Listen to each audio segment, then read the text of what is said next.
Welcome back to Powered by Play.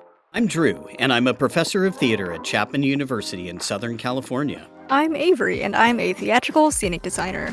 Every month on this podcast, we explore what we play, how we play, and why we play. We believe play powers us, and that's what makes it powerful. All right, Drew. All right, Avery. Press play.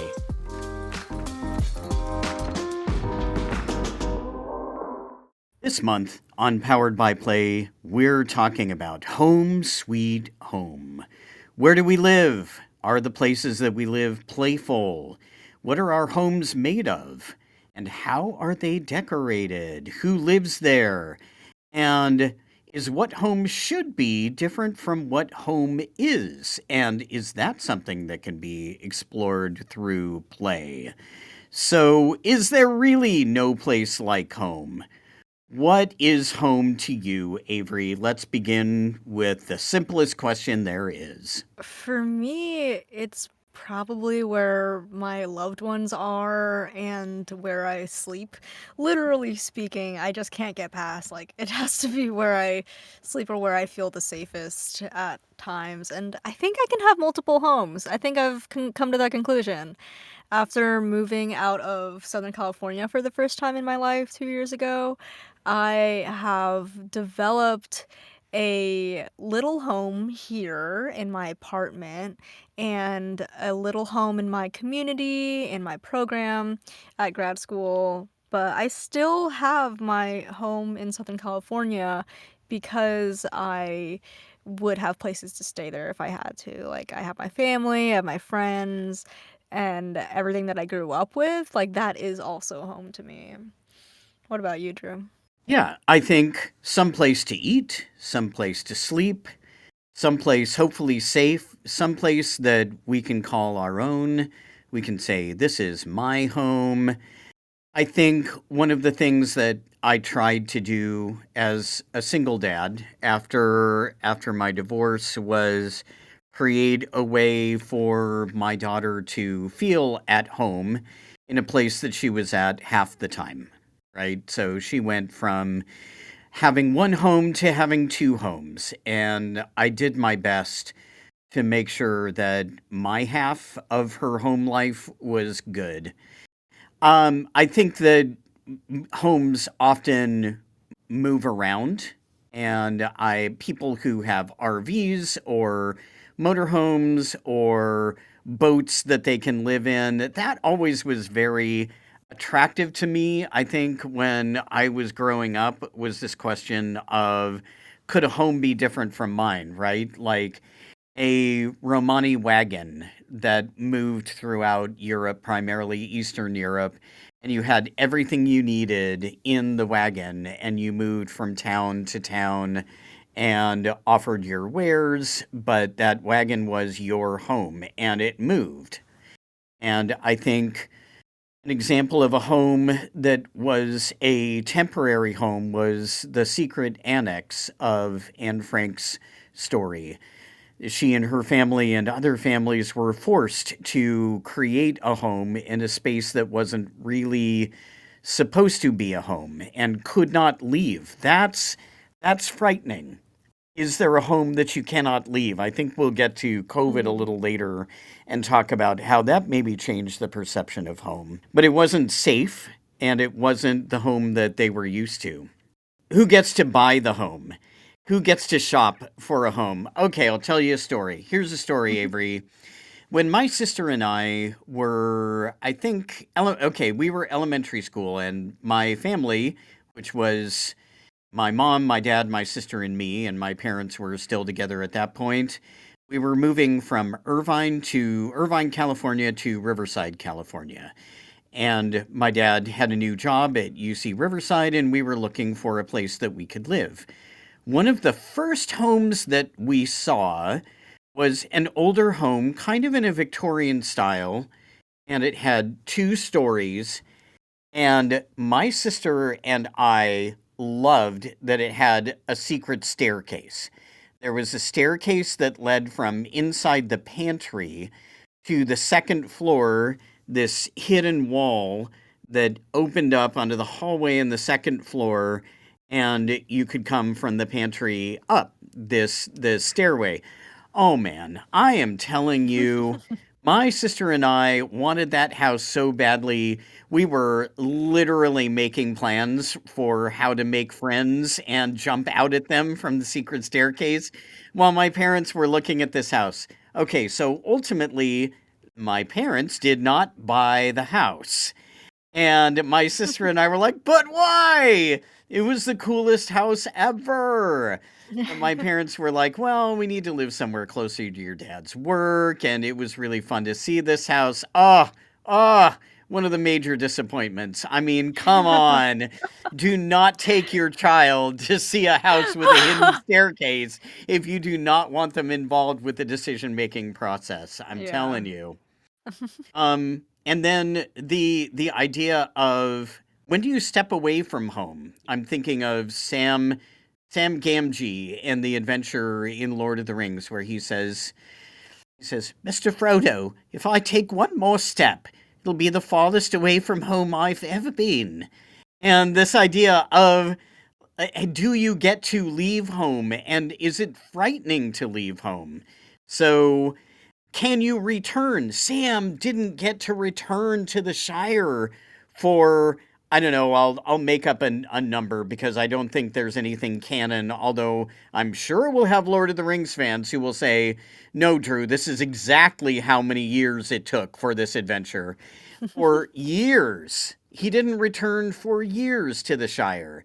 And he had to make his homes wherever the hobbits were sleeping at that time. So, those are some initial thoughts. I think people can define home as a shelter with a roof, a bed where you sleep, or it can be the walls of your enclosure, like in the game Zoo Tycoon, or you can have geographical limitations like surrounding water or mountains, like the islands in Moana. Home can be a city, like with Kingston from the Unsleeping City of Dimension 20. He's sworn to protect New York City, or home can be a country like Vietnam is to the characters in Viet Gone or Poor Yellow Rednecks. Home can be a place to return to or to feel safe and recover from the world outside, such as that YouTube lo-fi music video girl where she plays endless lo-fi while she studies. Or home can have a lot of secrets and lies like in Breaking Bad, or home can be the battlegrounds with a pair of nemesis, like in Tom and Jerry. Home can be your family, like in Brady Bunch, or your chosen family, like Avatar The Last Airbender. Or home can be lonely and devoid of connection, like the abusive single father in Detroit Become Human. Home can be a place of countless narratives from different perspectives. Even your tea kettles and your toys can have their own stories in your home. And home itself is also a place of play. Just think of your TV, your gaming consoles, your personal computers, your children's toy buckets, and even fridge magnets that spell out DIY poetry or remind you of your last vacation to Portland or Hawaii or whatever. And home is also a place of a lot of rituals like play dates, birthday parties, holiday dinners, and family gatherings too. I think the perspective of immigrants is a very interesting one when considering the theme of home. Like I said in Queen Nguyen's plays Viet Gone and Poor Yellow Rednecks, he tells the story of Vietnamese immigrants in contemporary ways, where a refugee camp is a temporary home, or a trailer park in Arkansas is a home, even though there's no Vietnamese community there, or it's a forced home because they have to make do with that for now. And the difficult part of, your life goals is working toward a better home and ultimately a better life. Another show I'm reminded of is Fresh Off the Boat with Chinese immigrant parents with US born boys. And it's based off a memoir by Eddie Huang. And their family is moving from Washington, D.C.'s Chinatown to suburban Orlando, which is very white. And so they're dealing with the culture shock and also grasping the American dream and whether it's possible in the ways that they imagined it to be. I think ultimately home is a dream. I think it's a goal. People work ultimately so that their home can be comfortable. I mean, think of all the stuff that people want to own in their homes, like a massage chair or a bigger TV. There's always a bigger TV. I am scared of the ultimate sizes that TVs can be and the wide range of quality that you can have for each item. There's always something to upgrade. You know, you can upgrade your vacuum cleaner to a Dyson vacuum cleaner. You can have a Roomba. You can upgrade your, your massage chair that you have, your new couches. There's always more capitalistic stuff to acquire. And even then, on top of the capitalism, since childhood, we're also raised to think about our upcoming role in the home. Or not. Like some people of certain genders are raised to think about themselves in the role of the home, while another certain gender is like, nah, your role's not in the home, it's out in the workforce. You gotta go hunting, while some people gotta gather. It's how it's done. I don't know. But there's a lot to talk about here, and I'm really excited to delve into it with you. Oh, yeah, me too. All right, let's talk about childhood. We've kind of alluded to this a little bit. When I was younger as a kid, before that move that I described, my dad had created a platform for a treehouse in a fig tree in our backyard in the house in Irvine. And then some steps to get to the platform, and then he kind of gave up on the project. And so rather than, rather than a tree house, my sister and I had kind of a tree platform, which was fun. We could sit out there and like play cards, or we could just sit out there and talk. But the idea of a tree house and how far up can you climb, and you're off the ground, and that's kind of cool. It was a really interesting sort of thing to have in my backyard. I also could see into the yard that was behind our house on another street. And that was where my friends Mike and Andy played. And so I could see if they were out playing in their yard and like what they had set up in their backyard, whether their dog was running around. It was kind of cool. It was like a home high up. Blanket forts, I think, are a pretty ubiquitous part of childhood, perhaps even globally, creating something that sort of stands in for a tent or a castle or some home within a home. Those were fun. I remember playing games with my sister where you would have to get your pieces back home. I think one of those was like trouble or aggravation or parcheesi, something like that. The idea was get your pieces all the way around and then get them back home, much like in baseball, you had home plate. And so one of the first, I think probably one of the first things I learned about sports when I was a kid was this is the way you need to run. If you hit the baseball, you run this way, you run to first base, you do not run to third base, and you have to go around. Now that I think about it, it's actually counterclockwise.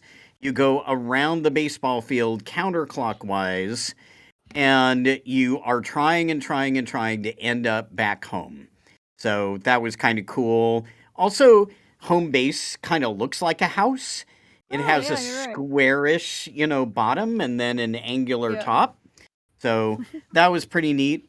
Sometimes we would go and my dad would take us to these boat shows. Okay, so this was a very middle class like thing in the 80s. They're probably still going on. And we could tramp all through these different boats that were very expensive, but it was like essentially it was like a boat open house.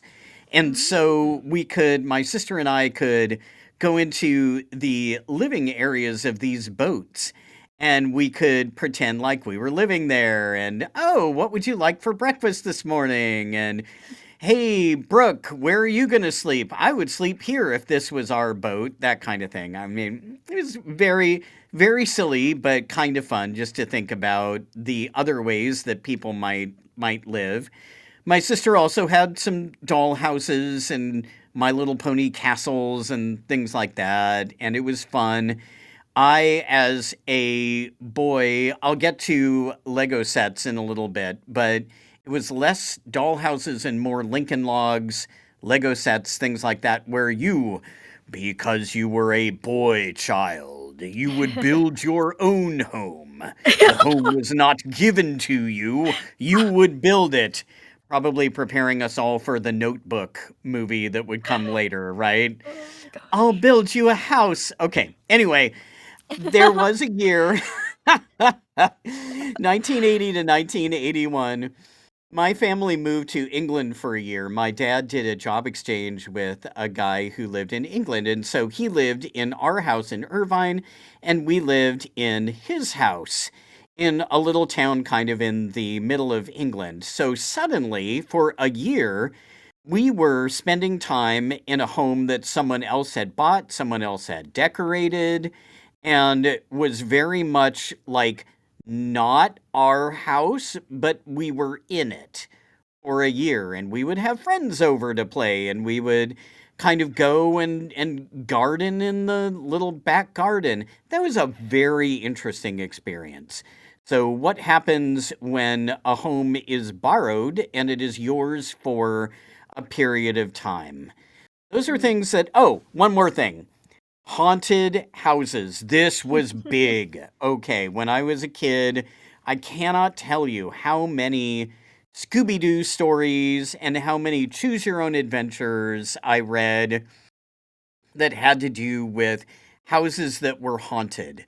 And here's the thing, they had been someone's house at one time. And now that person was gone and the house was empty. And who was now inhabiting that house? And what happened if you intruded on that house? All kinds of different things about that. Probably one of my favorite choose your own adventure books was The Mystery of Chimney Rock, which was Mm. all about you being dared to go into this house and what happens. And there were various storylines based on what decisions you made. There were various storylines. You could encounter a story where you got turned into a mouse, or there was like a witch who was in the house, or it belonged to like a rich person. It was very cool to see all the different possibilities that could be there. So, home meant a lot of things when I was a kid. And you're right, we rehearse what are you supposed to do in a house when you become an adult? When you said the tents, I totally completely just remembered that we had like some small tents, we had like a medium tent. For I don't know what it is about putting a tent up inside your bedroom, but it's just so magical to a kid. It completely changes everything and now you're in like a little fortress, little home. It just changes so much and you're right, like those blanket forts and the pillow forts were just really magical. I don't know what it is. And sometimes we would even put up a tent outside in the backyard and then sleep there for a bit. My That was my dad's idea. He was really into fresh air and stuff like that at the time. But I didn't really like role play house games growing up. I was more of like an adventures and reading kind of kid. But I did have like Barbies and My Little Ponies and Littlest Pet Shop and their respective homes too. And we did watch some home related media, such as the show The Brady Bunch. I don't know if you've seen this, but it was such a comfort show for us growing up. Features a couple with 3 kids each marrying and then integrating their family together, so there's lots of growing up drama, but it's always resolved at the end of every episode. And it's always comedic, wholesome, loving, and just communicative, and it was such a I don't even like, it was so different from what my family was like growing up, to be honest, because our family was pretty dysfunctional. We were arguing all the time. My parents never got along. My siblings and I rarely got along growing up. And then here on TV, we watch the Brady Bunch. Like, sure, they have a lot of their arguments, but, they model relatively healthy and caring parenting, especially with the multi-children household. And the kids go through everything from puberty, dating, or going steady, to braces, running for school government, all their hobbies, their clubs, family trips, camping, even fights with other siblings. And it was, even though there was all that conflict and growing up stuff, they were still such a healthy family. And I think that was a very significant piece of modeling for me growing up, to see what my, I guess, ideal family home environment would be like. And there was even an episode where Jan, one of the middle children, was like, I'm sick of siblings. I don't want any. And the other siblings were like, fine, we'll ignore you for a week and forever then. Goodbye. And then she goes through it for a day and she's like, wait, why is everybody ignoring me? I'm so lonely. This is so sad. And then at the end, they all reunite and they're like, you're welcome to be in our family again. And it's just like the complex situations of, like, me as a middle child, I felt seen with that episode because I don't want my siblings to go away, but boy, could they be annoying sometimes.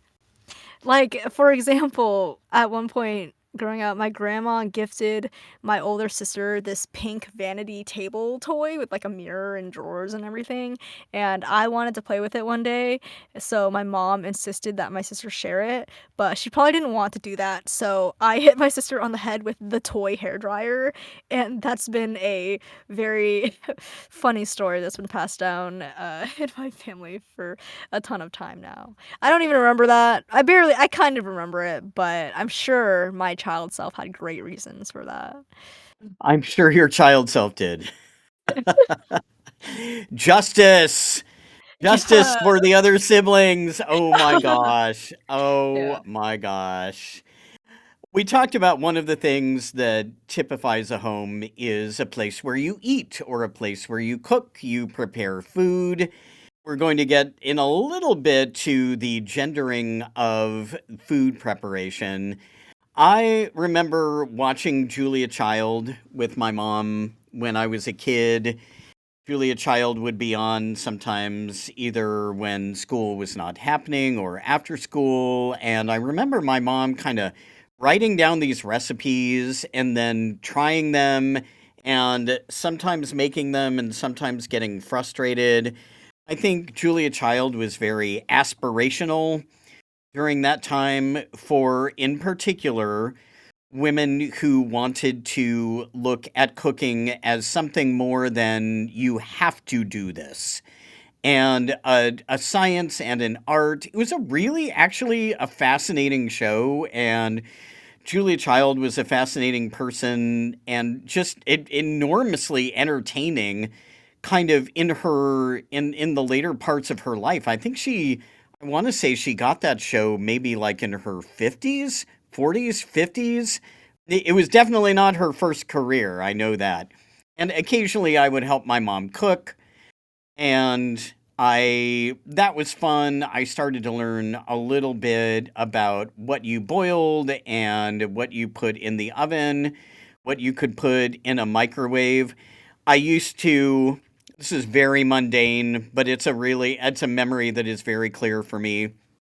The microwave had these sort of, back in the day before digital readouts, it had these little rolling tumblers that would go from 10 down to 1. And so I would, or from 0 to 1, okay, all right, Drew, digits. And so I would sit there and I would kind of count along with the microwave thing. And it taught me about how long a minute took. It taught me how long 30 seconds took, 5 minutes took. It was really kind of interesting. I don't know. Like I said, probably a mundane memory, but I very specifically remember that as part of sort of life in the kitchen. When my parents went out, before the days of sort of microwave meals, we had what were called TV dinners back then, and there were probably Brady Bunch episodes that had TV dinners in them. They were in foil, they were frozen in foil, and you cooked them in the regular oven, so they took longer than a microwave meal. And then you peeled back the foil and you saw whether the food inside matched or did not match the picture on the outside of the box that was supposed to be the meal that you got. I don't know why these were exciting to me and my sister, but whenever we had a babysitter or whenever my parents went out and we were with my grandparents would usually cook, but when we had a babysitter or something was going on, we would get to sit in front of the TV and watch something and have a TV dinner. They were usually highly processed, but they were yummy. I'll just say it. They were very, very yummy. And so, this idea that food could be something that was already made, you just had to thaw it in the stove was, I don't know, one of the first things that I learned. So food was fun. I think probably a couple of times on Mother's Day, my sister and I made my mom breakfast in bed. That was kind of cool. But that's what I remember about childhood. Oh, and then I'll give a shout out to the Nancy Drew video games. The Nancy Drew video game series always seems to have Nancy Drew creating some kind of food as part of the adventure, whether she's like creating snacks or she's working to earn money, always seems to have her doing stuff. I'll also give a shout out to the many board games that have you serving customers by putting things together, whether they're meals or sweets or whatever, and the real time. I played this with my buddy Matthew, who got this game, Kitchen Rush. Kitchen Ooh. Rush has sand timers, and you have to take the sand timer and move it from one part of the kitchen to another part to get that part of the meal ready. But all of these simulations of work that you do in the kitchen to prepare food, people who get all excited about playing a video game or a board game and then might go, I'm going to order some DoorDash because even though I digitally am having fun cooking, I don't think I actually want to cook for myself. Mhm. Another cooking video game growing up was Cooking Mama, which is it was on the Nintendo DS, I think, and it was a cooking simulation game with a mother character specifically guiding you through the steps. And whenever, you would chop stuff, you would crack eggs, you would mix stuff, and whenever you did stuff well, she would provide words of affirmation like, "Perfect, just as skilled as mama." Or even if you failed all the tasks, she would say, "Do not mind," as in, "Don't worry, she'll fix it." And that's such a lovely I was really drawn to that game because it was really cute. Like, the mother figure, the cartoon of her was so cute, and also my mom would never have been as affirming, verbally as this mother in Cooking Mama is, so kudos to that. A internet video creator, Lee Zichi, is known for creating food and handicraft preparation videos in her hometown of rural Pingwu County in Mianyang, north central Sichuan province, southwest China, often from basic ingredients and tools using traditional Chinese techniques. And this was a video creator I found a couple of years ago. Very, very beautiful, relaxing videos with sounds of nature, birds, and her tasks of food preparation as she's just going about her picturesque, lovely life with not much technology, all done by hand, and there's only like rare dialogue between her and her grandmother. And her a quote from an interview, she says, "I simply want people in the city to know where their food comes from." And I think creating such lovely, relaxing videos is such a playful way to celebrate her very hardworking, arduous process of making all these kinds of dishes. And of course, this does the big one, gender roles. Here we go. Yeah. I let's talk about what is the place of gender in the home and what we're taught to believe about what our identities should be in relation to the home. Yeah. So when I was growing up, I think there was a very kind of traditional dad did stuff outside. He worked the grill. He kept when we moved to Riverside, we had a okay, we didn't get that hidden staircase, but we did get a pool in our backyard, Oh, Avery. wow. Okay, you can't So complain then. I'm just I kidding. suppose we can't complain. So dad took care of the pool, dad took care of the yard, and I was expected to help my sister not as much. She might occasionally have to do something, some kind of outdoor chore. So like the weeding and cutting the grass and landscaping and building a new brick path to the front door. I mean, all this stuff was kind of like his realm was outside the house or in the garage, changing the oil on the car or building something with the tools that he had in the garage, right? Very traditional. My mom inside, cooking, cleaning, decorating, trying to make sure that the house was comfortable and it usually reflected more of her style, her aesthetic than my dad's, just because she was doing most of the choices about what went in the home. And so my sister and I, of course, got drafted by both parents to work chores in both places. So I cut the lawn and did the weeding. Brooke did some weeding too. I eventually learned how to do some kind of upkeep of the pool. But I was also like scrubbing the shower with cleanser and doing some of the kitchen chores and vacuuming and things like that. So actually, both of us got drafted into both gender paths, I suppose you could say. One of the things that stands out to me from kind of reading as I got into college was the graphic novel Fun Home. So Alison Bechdel, Fun Home is short for funeral home. Her family operates a funeral parlor, but it also doubles as their home. And this is it's biographical, it's autobiographical. Fun Home specifically is more about her relationship with her dad. And her dad takes a great interest in the decorating of the Bechdel home and adding furniture and antiques and painting and wallpapering.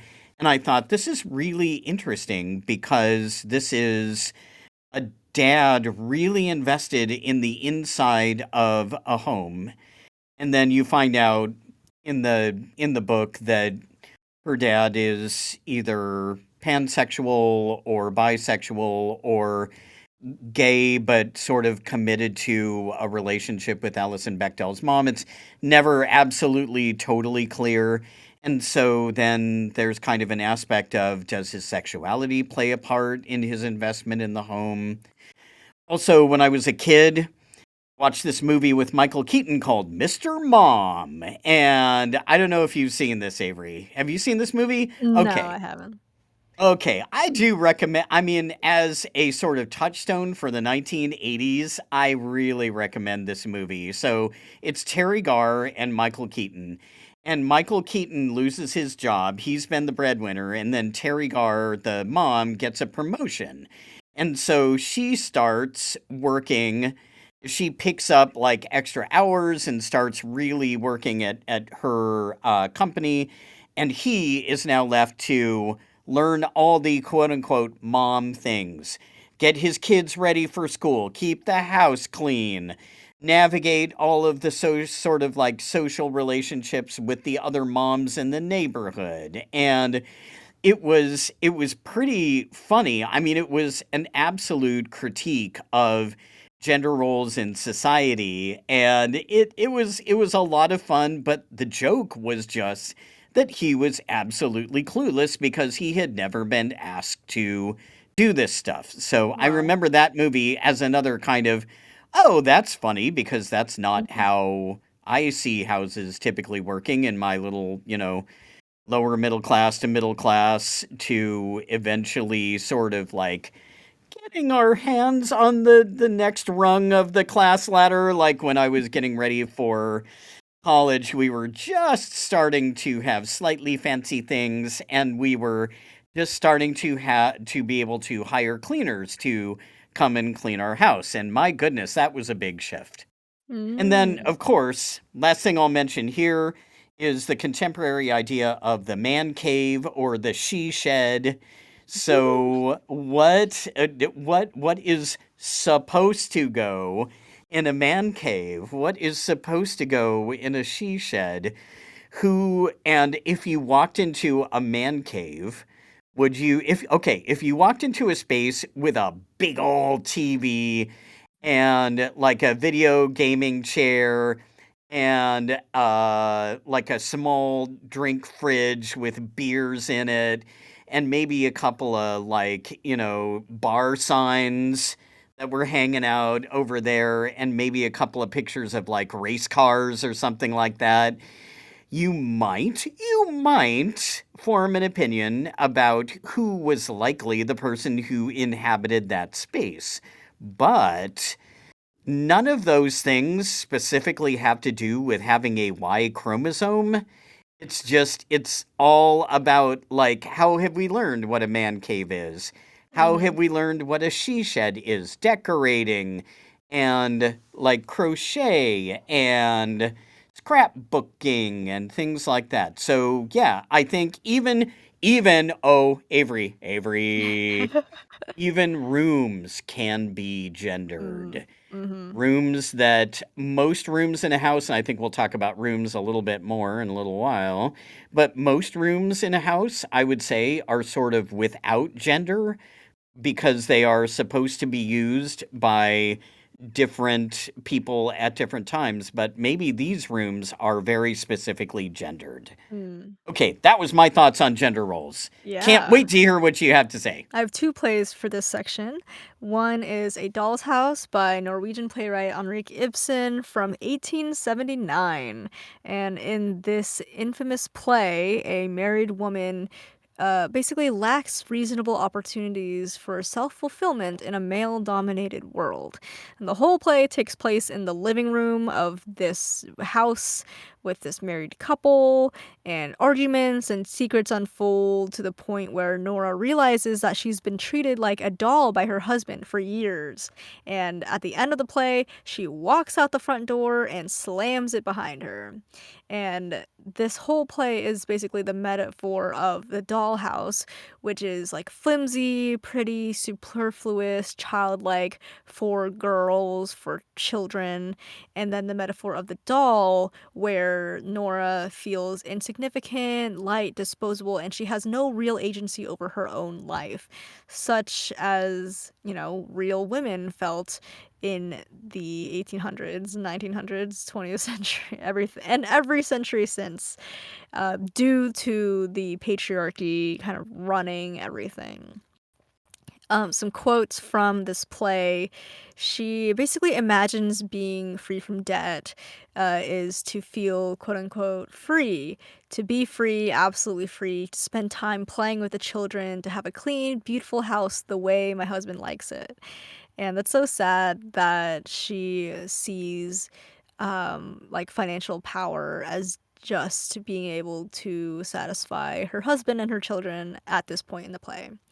Then at the end of the play, she realizes, I have been performing tricks for you, husband. That's how I've survived. You wanted it like that. You and Papa have done me a great wrong. It's because of you I've made nothing of my life. So this quote says that basically dedicating one's entire life to pleasing men is harmful to finding your own identity as a woman or a non-man. And overall, I mean, women were expected to work night and day to maintain the home, please men, care for the children, care for the clothes, do the cooking, but the men were just kind of expected to not really do the same. They had responsibilities in the workforce and reaping the benefits of the housewife who, was unpaid basically. And final thought is that this story was based on the real life of Laura Keeler, who did have to go through a lot of these and share her experiences in order for Henrik Ibsen to kind of turn it into a very successful play. Another play called In the Next Room, or The Vibrator Play, is by Sarah Rule from 2009, and it's in a Victorian American setting in upstate New York in the late 19th century. So same century, but this play was written in modern times. And it's about the ignorance of female sexual desire, about motherhood, breastfeeding, and jealousy. And in this play, they kind of go over the early history of the vibrator when doctors allegedly used it as a clinical device to bring women to orgasm as treatment for hysteria. And this play did get 3 Tony nominations too. I did do dramaturgy, which is basically an in depth academic study on this play during my undergrad.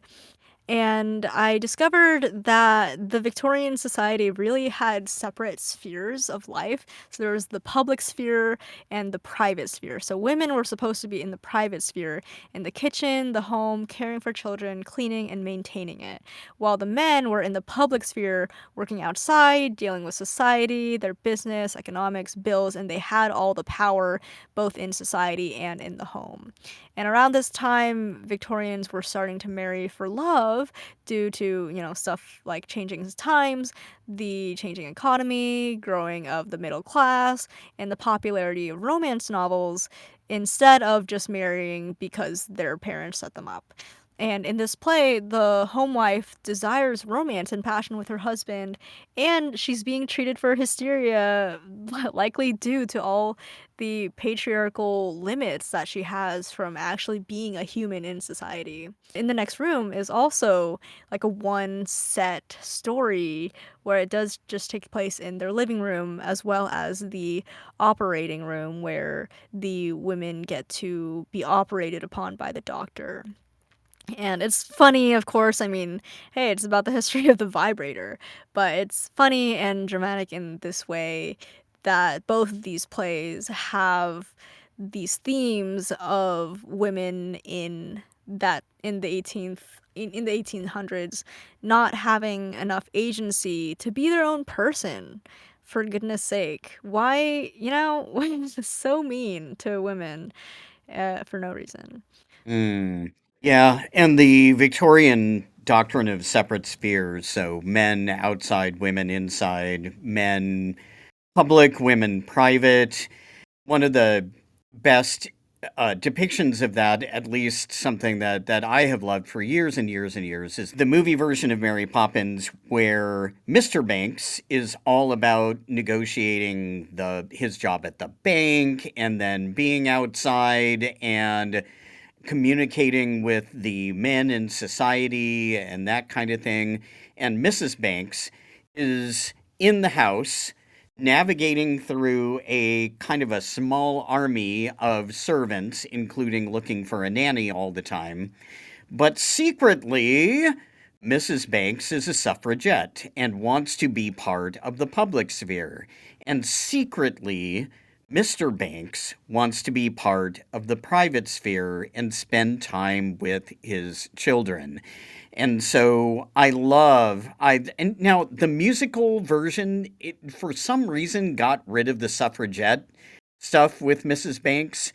But she has these, oh my gosh, the songs are just really funny and amazing. The women sing about, although we adore men individually, we agree that as a group they're rather stupid. And so they they just want to fight for women's votes. And of course, Mrs. Banks wants to draft all of the women who work for her into the suffragette movement. And it's only at the end, the famous Let's Go Fly a Kite song at the very end, Mr. Banks has repaired his children's kite. And Mrs. Banks, because the kite needs a tail in order to fly, she ties her suffragette banner onto the kite. And this is the first time that her husband understands that she's a suffragette. And Mm. you don't need any dialogue.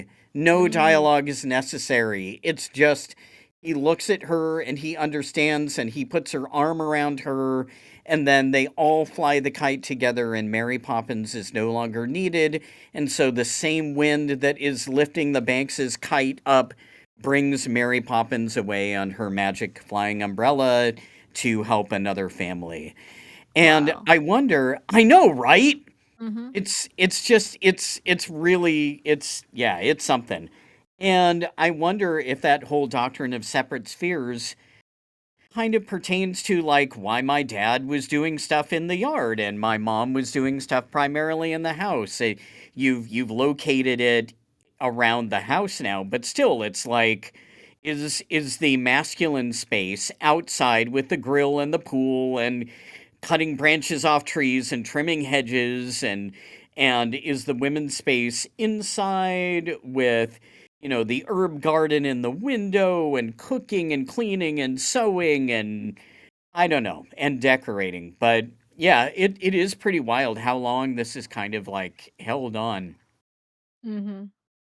But before you can decorate a house, you need to either buy one or build one.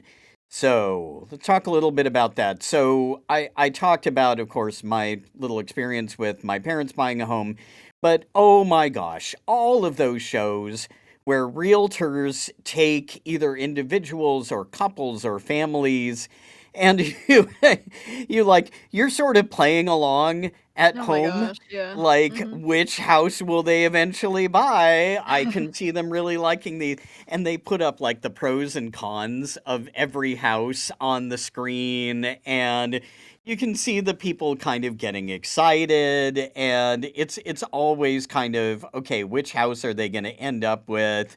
Open houses where you can go in and you can look at a house that maybe you were never able to see before, but because it's being sold, now it's going to be open and people can just walk in and go, "Oh, okay, this is the floor plan in this house."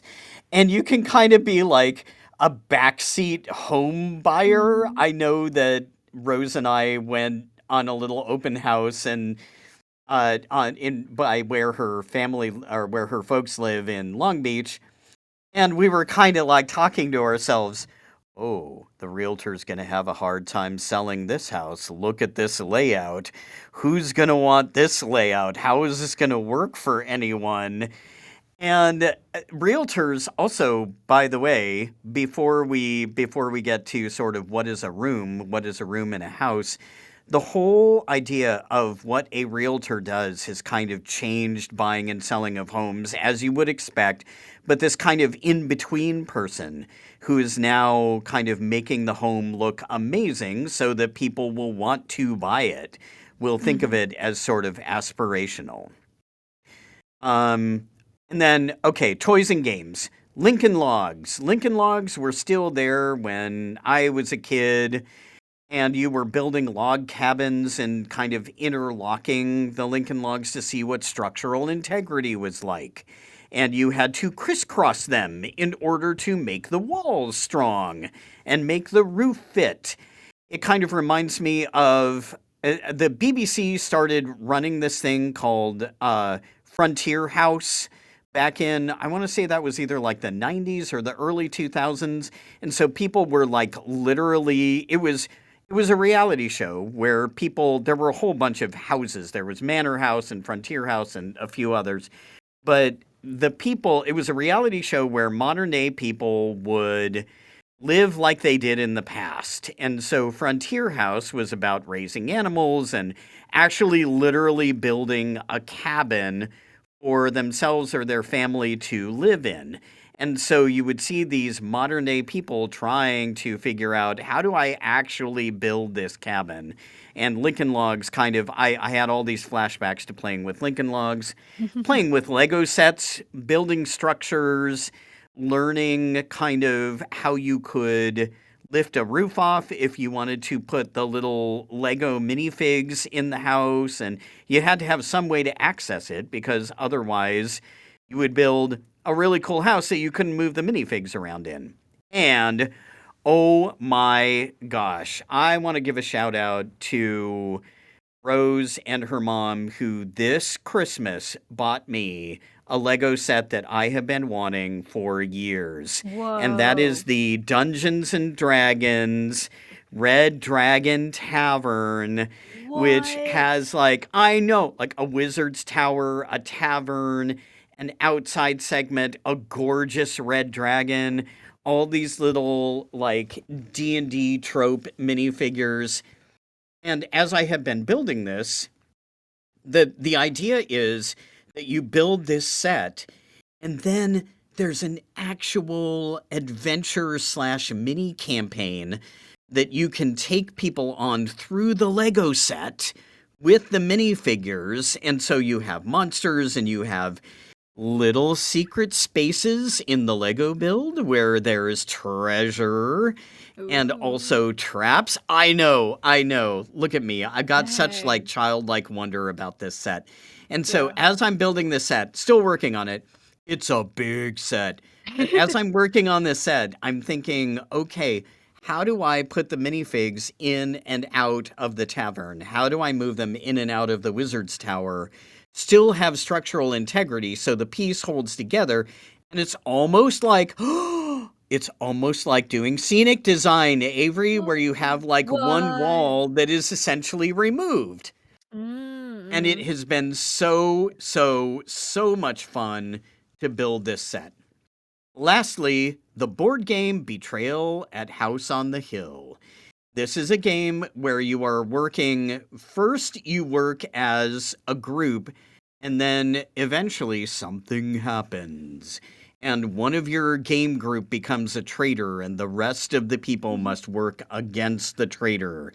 And so, as a group, you're building a house, and you draw a tile. It's tile laying. So, you'll draw a tile, and it'll maybe say, this is a ground floor tile. And then you can talk to your compatriots about, okay, guys, where should I put this tile?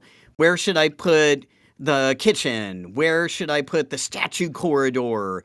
Where should I put the secret laboratory? And everyone sort of Ooh. collaborates in building the house. And then once you got the house built, then the bad stuff happens, and you've got to have all the crazy like conflict and killing monsters and solving puzzles with the house that you have just built. And so if you Ooh. somehow made it hard for yourself to complete an objective, you got no one else to blame but yourself and your game group because you made the house that way. So, so much fun. I could talk about this for a long time. Okay, what do you think about building houses? One of my favorite game series is House Flipper, as a lot of my friends know. It's basically a first person point of view simulation video game where you flip houses. You can do it for customers, you can come in and clean their trashed homes, and then remodel them, basically breaking down walls, putting up walls, and then basically redecorating. And then you can even buy your own houses to clean, rebuild, remodel, resell, etc. And I love how hands-on this feels, like you get to go through each step of like rebuilding a home, and it's very relaxing, as simulation video games often can be. And I don't know, it's just a wonderful game, and you can paint your walls as many colors as you want, and just really create what your vision is as you see fit. Another favorite story is just the whole existence of beavers. So I have recently seen a National Parks series episode which had a segment on beavers. Yay!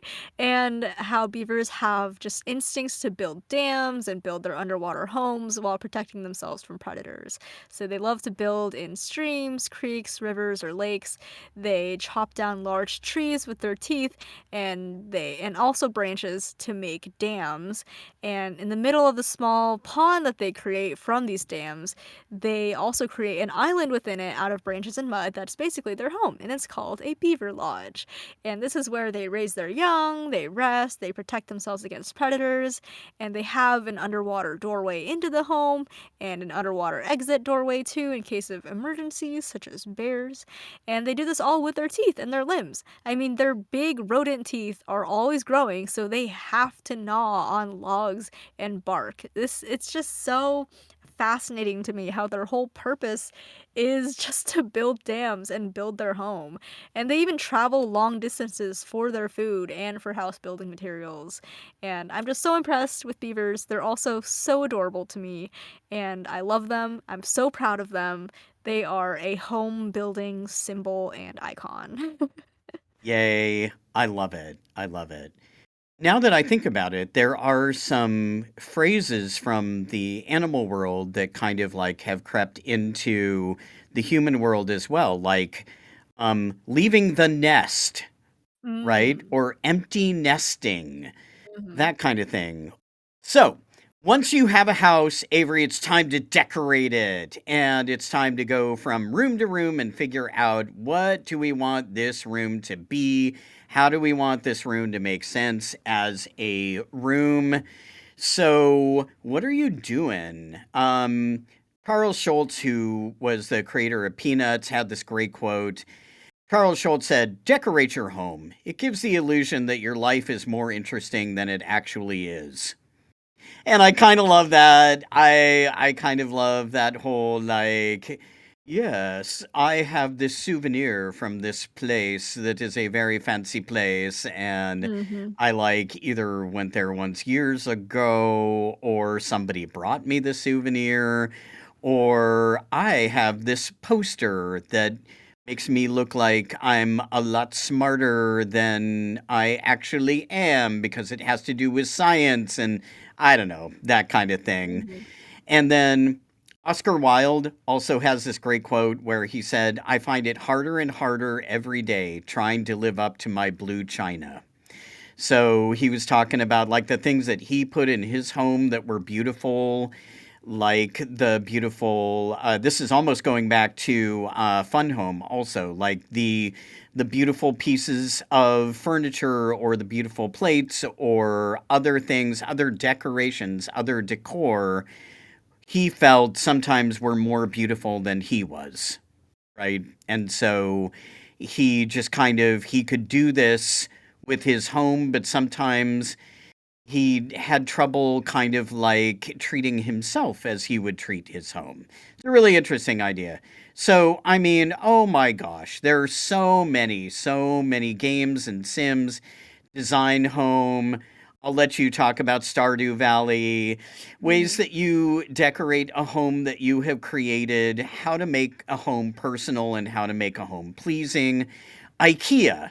IKEA, going to IKEA, which for my inner or our international listeners is definitely an American thing. I think it's also a European phenomenon, and it might be in other global spaces as well, where you walk through this kind of big warehouse with rooms that are set up to be samples of something you could do in your home. And it's almost like a game in IKEA.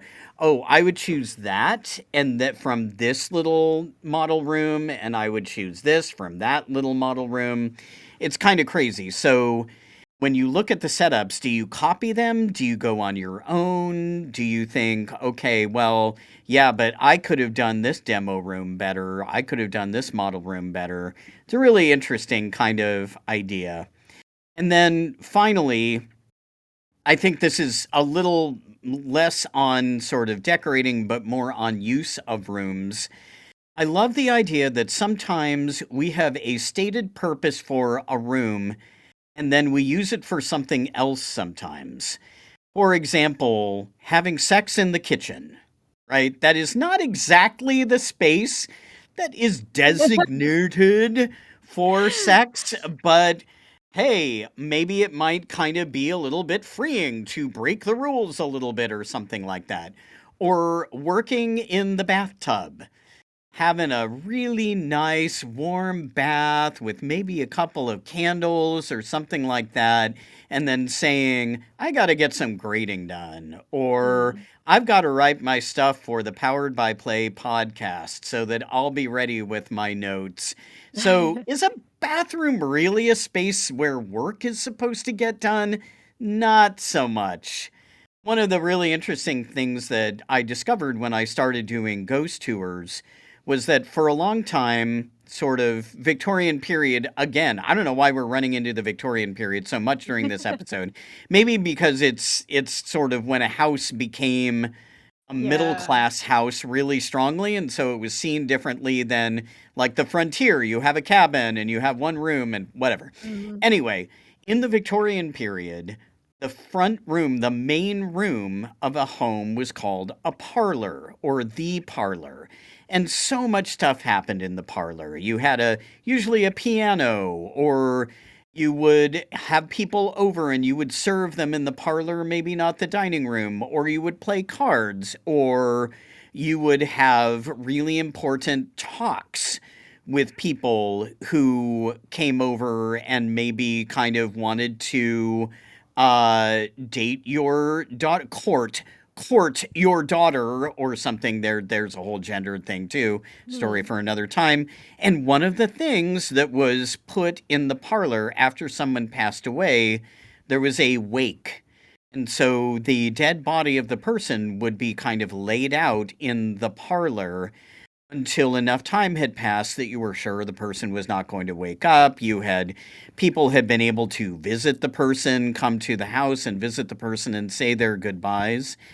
Hence, funeral parlors became kind of the space where Mm. bodies were laid out, because around after the Victorian era, after the kind of hell of World War One and World War Two, maybe having a dead body in the house wasn't as sort of attractive anymore. And so there were now commercial spaces that were created to take over that particular function.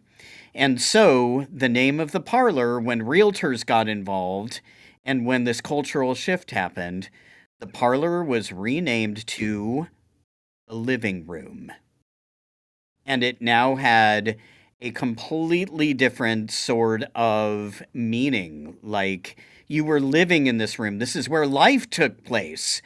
And I don't know. That's always been fascinating to me. Rooms, Yeah. how they're decorated, how they're laid out.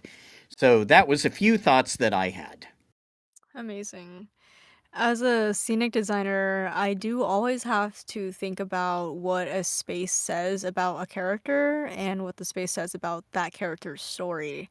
So, when in Stardew Valley, when you marry characters, they get a bedroom in your home. And, usually when you marry characters in this game, you have gone through a bunch of character development with them. Like they start out at a rocky point in their life. Throughout the course of your relationship, they start to figure themselves out, and then you basically both mature together, and then you get married, and then they have a room in your house. But for the case of the character Shane, he's kind of oh my god, he's the alcoholic bad boy that apparently is everybody's favorite to marry in this game. But when you meet him, he's at the pits of alcoholism.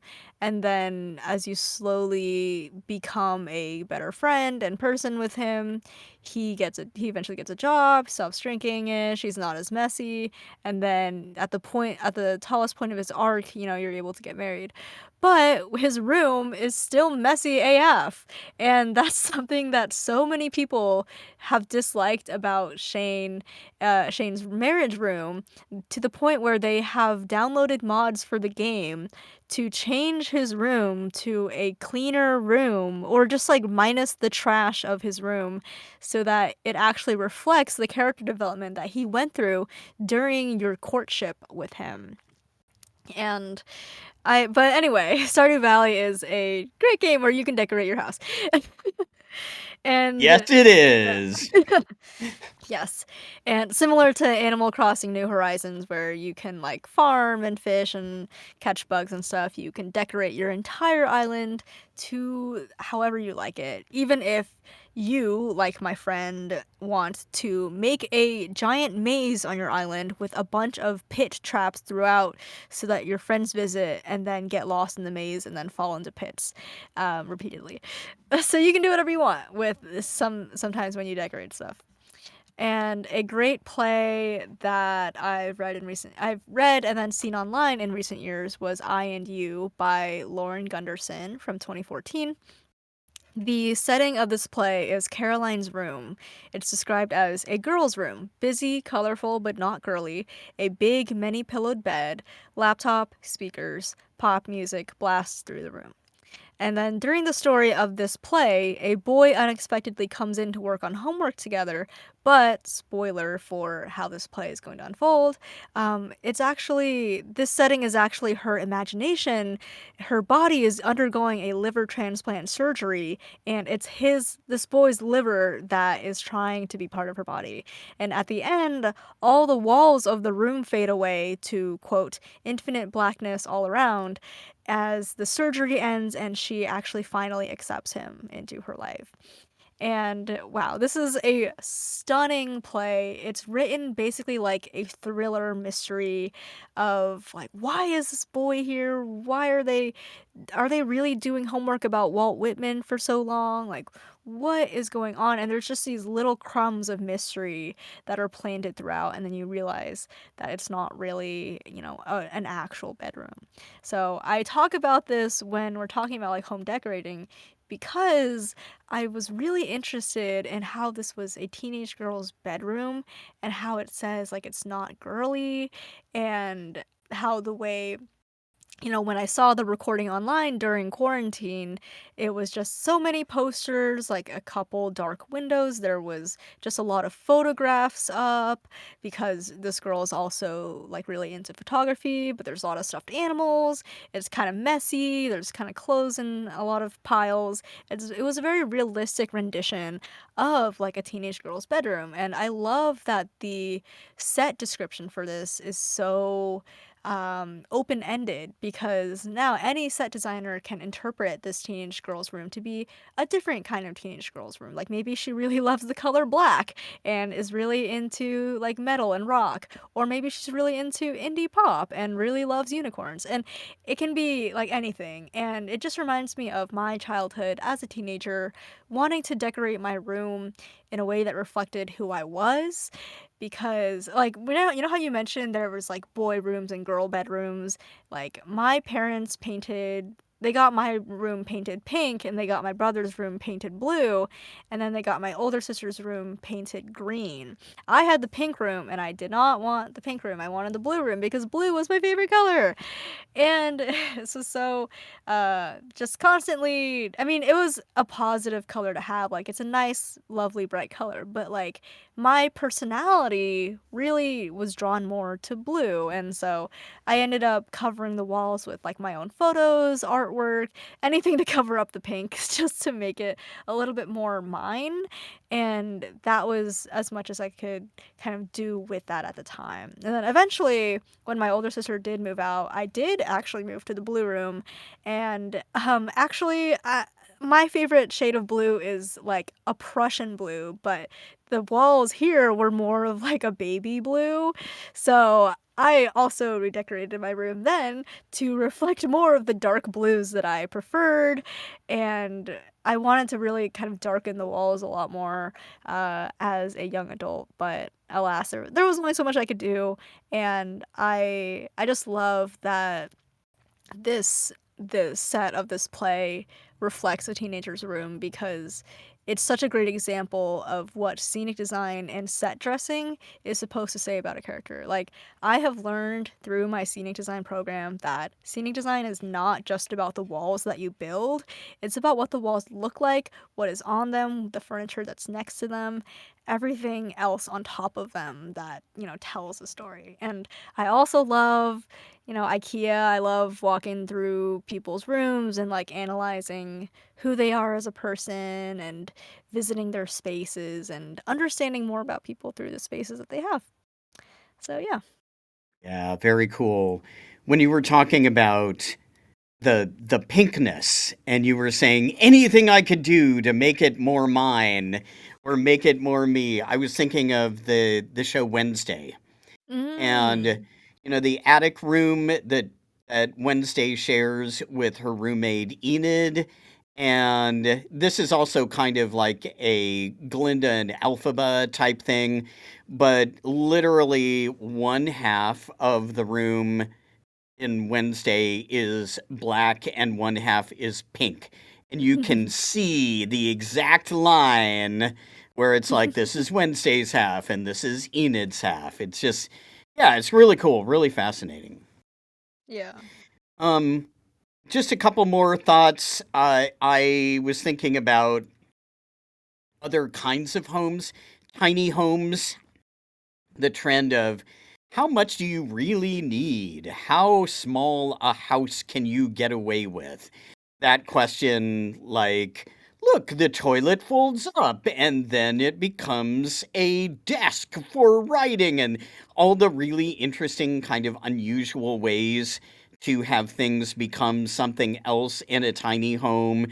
And I think that for a watcher, kind of for an outsider, we might be sitting there thinking, "Could I live in this house? Like, what would I have to give up?" I always think about my board game collection, and I'm like, "Where would I put my games, man? Yeah. Not my kitchen implements or my clothes, but where would I put my board games? Would I have enough space to put my board games?" So there's that kind of thing, tiny homes. Homes in space. I think of Star Trek The Next Generation and Deep Space Nine, where there was a huge starship or the space station Deep Space Nine, and it had schools and arboretums and hospitals, sick bays, and all these other things that were homey, I guess you could say, right? There were Yeah. kids on Deep Space Nine. There were kids on the Enterprise in Next Gen. Really interesting. Or the Jetsons, or the show Eureka, which was kind of a short-lived show on the Sci-Fi Network. Smart homes, robotic homes, homes that would help you out, that would kind of get you from sleeping in your bed to, okay, now I'm up and having breakfast. Okay, now I'm going down to my like space car, my flying car, that kind of thing. Or especially in the movie Encanto, the casita, the home that everyone's room not only is decorated in a way to indicate who they are, but also is an indication of their power. So, speaking to animals or growing plants or whatever it is. And I always thought, oh, that'd be cool. Or I thought when I saw Encanto, that'd be cool to have a house that would help with the dishes, that would just kind of like the tiles would flip the dishes down and Yeah. would pull the chairs out when people were coming to eat, those kinds of things.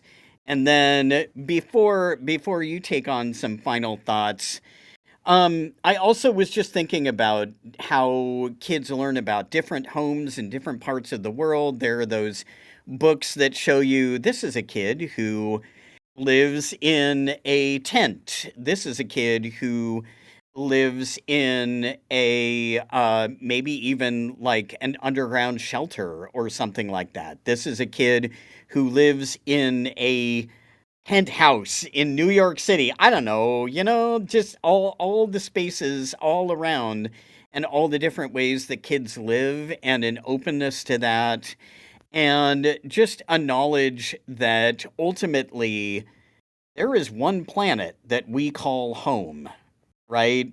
Home, if you extend it all the way out, we are all in a single home, and it is a home that we cannot leave, right? I mean, I know that when we all went through COVID, we thought, oh, this is what it was like to not be able to leave our homes. And we had this kind of like, oh, I'm going a little bit stir crazy. I'm getting a little bit of cabin fever.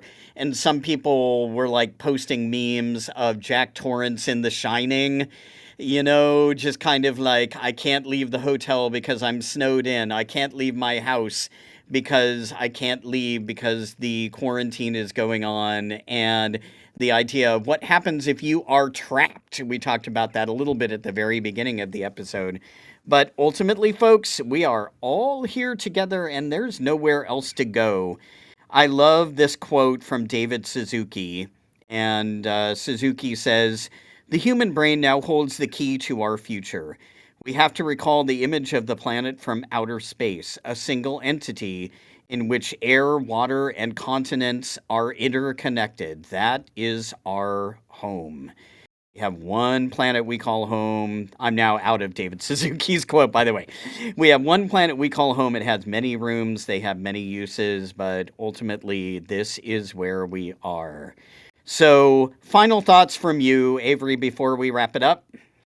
Yeah, my final thought is from Lauren Gunderson's author's note in I and You. She says that she wants theater to be a blessing, to be a sacred ceremony, be a benefit and a mercy. I want theater to affect, encourage, challenge, and strengthen you. I think a theater is a secular and holy place, a spiritual hub for realists, a cauldron for agnostic believers in the simple magic of humanity's greatest strength, storytelling. End quote. And I Ooh, I love, love that. Yeah, yeah, Lauren. I loved this quote because it's so true in that the stories we tell about our homes and what our homes could be are so significant.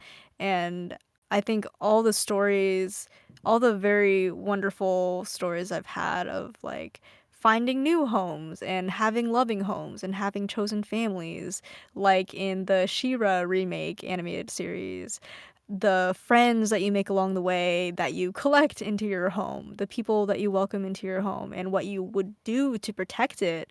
Like, all these stories have been some of the reasons that I believe that I can become more than any of my current limitations.